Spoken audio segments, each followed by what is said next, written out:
Welcome back to the GovCon Intel Briefing, produced by cybercloudai.tech. I'm Alex, and it's June 9th, 2026. We're here to bring you the latest federal opportunity, agency, acquisition, cyber, cloud, AI, and capture signals. Here at cybercloudai.tech, we specialize in helping small businesses and GovCon teams navigate the federal landscape with top-tier cybersecurity, cloud, AI, and federal capture strategy, all without that Fortune 500 overhead. And I'm Maya, ready to dive into the tech and trends shaping the federal market today. We've got some really interesting signals, especially on the opportunity front. So let's jump right in, Alex. Absolutely, Maya. Kicking things off with some significant news from Federal News Network. The House Armed Services Committee, or HASC, is challenging President Trump's executive order that aims to eliminate collective bargaining rights for DoD civilian workers. A new amendment would block that implementation. Wow, that's a big one for the DoD workforce. From a GovCon perspective, Alex, why does this matter to our listeners? Well, Maya, this isn't just about labor rights. It's about workforce stability and morale within a critical agency. For contractors, particularly those providing services that touch human resources, training, or even IT support for personnel systems, shifts in federal employee policy can create new requirements or necessitate adjustments in how services are delivered. If the EO is blocked, it maintains a certain status quo. But if it proceeds, agencies might face workforce adjustments that could impact project timelines or even create new needs for external support in areas like change management or specialized training. It's definitely something to assess for fit and timing, and potentially open a capture threat if your services align with workforce support or policy implementation. That makes total sense. Moving to something a bit more on the tech side, Defense Scoop reported that the Army is touting a mortars app for soldiers to fire rounds via smartphone and tablet.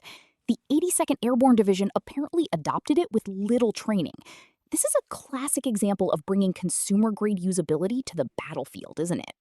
It really is, Maya, and it highlights a critical trend. The Army's enthusiasm for this Mortars app isn't just about a cool new tool. It's a clear signal that the DoD is increasingly open to and actively seeking intuitive, mobile-first applications that can be rapidly deployed and adopted with minimal training.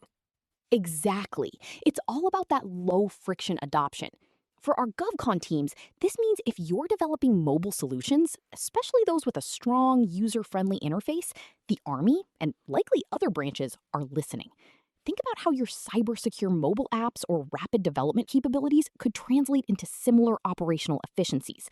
This is a huge green light for companies specializing in agile software development, UI/UX, and secure mobile platforms.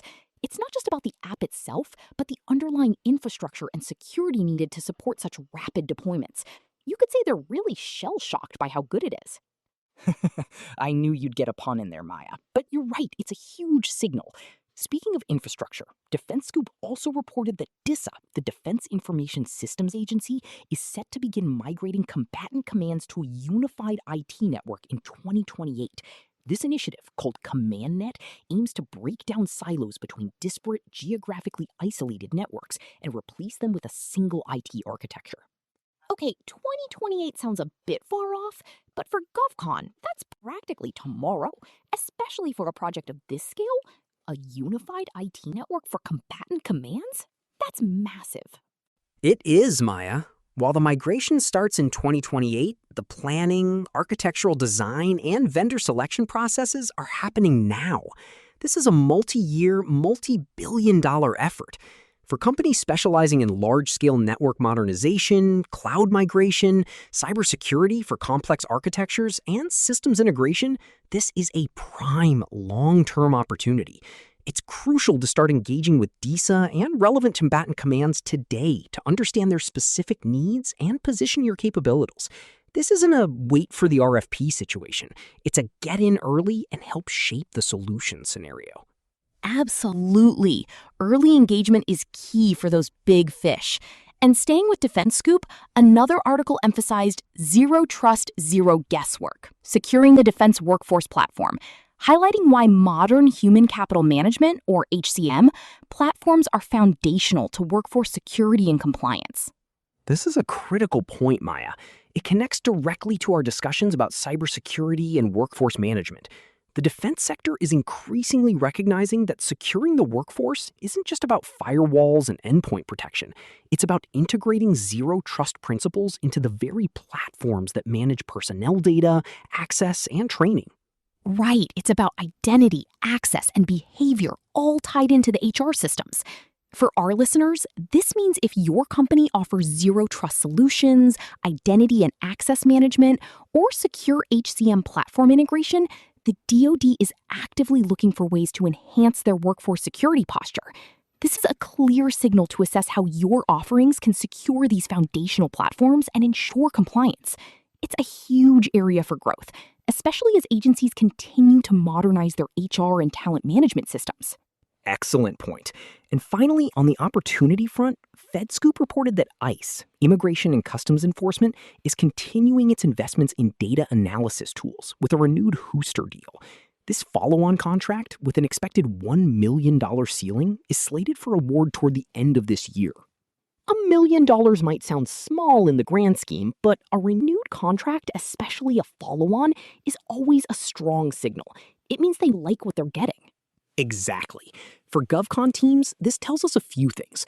First, ICE has a clear and ongoing need for advanced data analysis tools, particularly for mobile device data.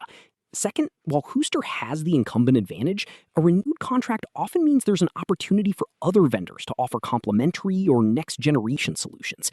It's a signal to understand ICE's broader data analysis requirements, look for adjacent needs, and potentially position your own data analytics, AI-driven insights, or mobile forensics capabilities for future procurements, perhaps even as a subcontractor.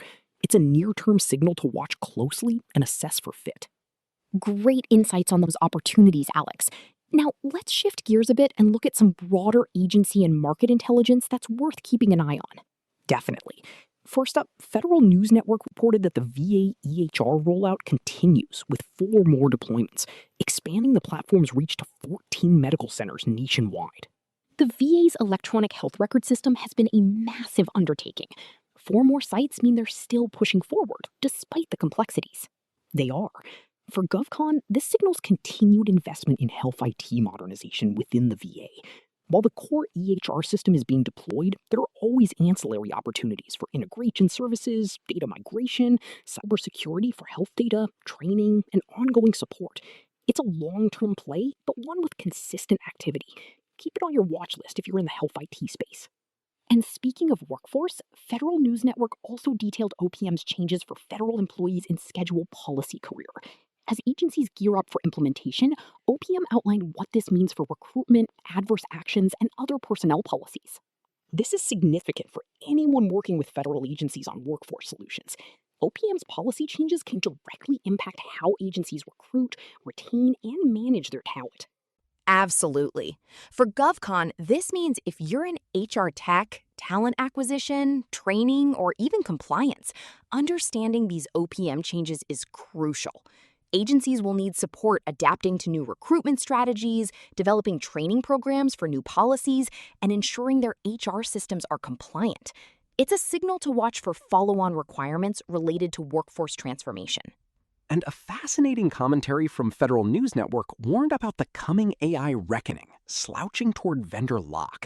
Michael Garland, a federal procurement expert, explained why agencies should take steps now to avoid emotional and cognitive incumbency of AI tools.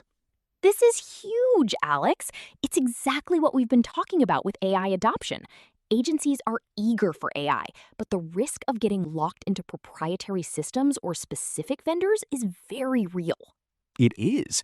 For our listeners, this commentary is a direct call to action. If you offer open source AI solutions, platform agnostic AI integration, or services that help agencies build flexible, interoperable AI capabilities, you need to highlight that value proposition. Agencies are being warned about vendor lock, so positioning your solutions as future-proof and flexible will resonate strongly. It's a clear signal to emphasize open standards and interoperability in your AI offerings. That's excellent advice. Now, let's touch on some broader market movement. GovExec recently released a video highlighting that a debt ceiling breach could mean the federal government decides not to pay any government employees. That's a stark reminder of the potential macroeconomic risks we face. While it's a watch list item, the implications of a debt ceiling breach are profound, not just for federal employees, but for contractors as well. Absolutely. If federal employees aren't getting paid, that impacts morale, productivity, and potentially even the ability of agencies to execute on contracts. For GovCon, this is a macro signal to monitor closely. While we can't control national fiscal policy, understanding the potential for payment delays or project slowdowns is critical for financial planning and risk management. It underscores the importance of diversifying your agency portfolio and maintaining strong financial reserves. Indeed, it's a reminder to always be prepared for various scenarios. Now, let's pivot to some practical, actionable capture strategies based on what we've discussed today. Maya, what are your top 3 takeaways for our listeners? Okay, first, if you're in mobile app development or user experience design, you need to be actively engaging with defense agencies, especially the Army. The success of the Mortars app is a clear indicator that they're hungry for intuitive, rapidly deployable, and secure mobile solutions. Showcase your ability to deliver high-impact, low-training burden applications. Don't just wait for an RFP. Demonstrate how you can solve their operational challenges with modern mobile tech. That's a strong one. What's next? Second, for those in cybersecurity and human capital management, double down on integrating zero trust principles into workforce platforms. The DoD is explicitly looking at modern HCM as foundational to security and compliance. Position your solutions as essential for securing personnel data, managing access, and ensuring regulatory adherence within these critical systems. Highlight how your zero trust approach can eliminate guesswork in defense workforce security. That's a great tie into a growing area. And for your third action? My third action is for anyone in large-scale IT modernization or network architecture. Start engaging with DISA now regarding CommandNet. Don't wait until 2028. This unified IT network for combatant commands is a massive long-term initiative. Get in early, understand their architectural vision, and demonstrate how your expertise in cloud, network integration, and cybersecurity can help them break down those silos and build a resilient, unified infrastructure. Shape the conversation. Don't just respond to it. That's a great advice. Thank you so much for running through those strategies, Maya. It's always great to have you on the show. Thanks for having me again. That's a wrap for this episode of the HTR Audio Podcast. Join us next time for more insights into government contracting, strategies, and technology. Until then, stay connected and stay informed.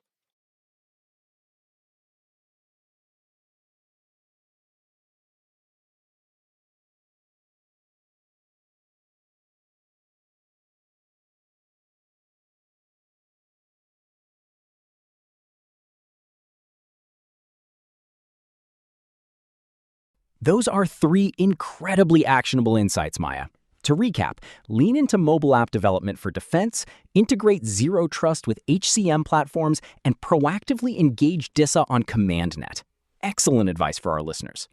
And that brings us to the end of another GovCon Intel briefing. We hope these insights help you sharpen your capture strategy and navigate the federal market more effectively. Remember, staying ahead means staying informed and proactive. Absolutely. For more GovCon cybersecurity, cloud, AI, compliance, and capture support, visit us at www.cybercloudai.tech. Our team is ready to help your small business or GovCon team succeed without the Fortune 500 overhead. And don't forget to check out our other technology and GovCon podcasts. You can find them all at www.cybercloudai.tech/Spotify.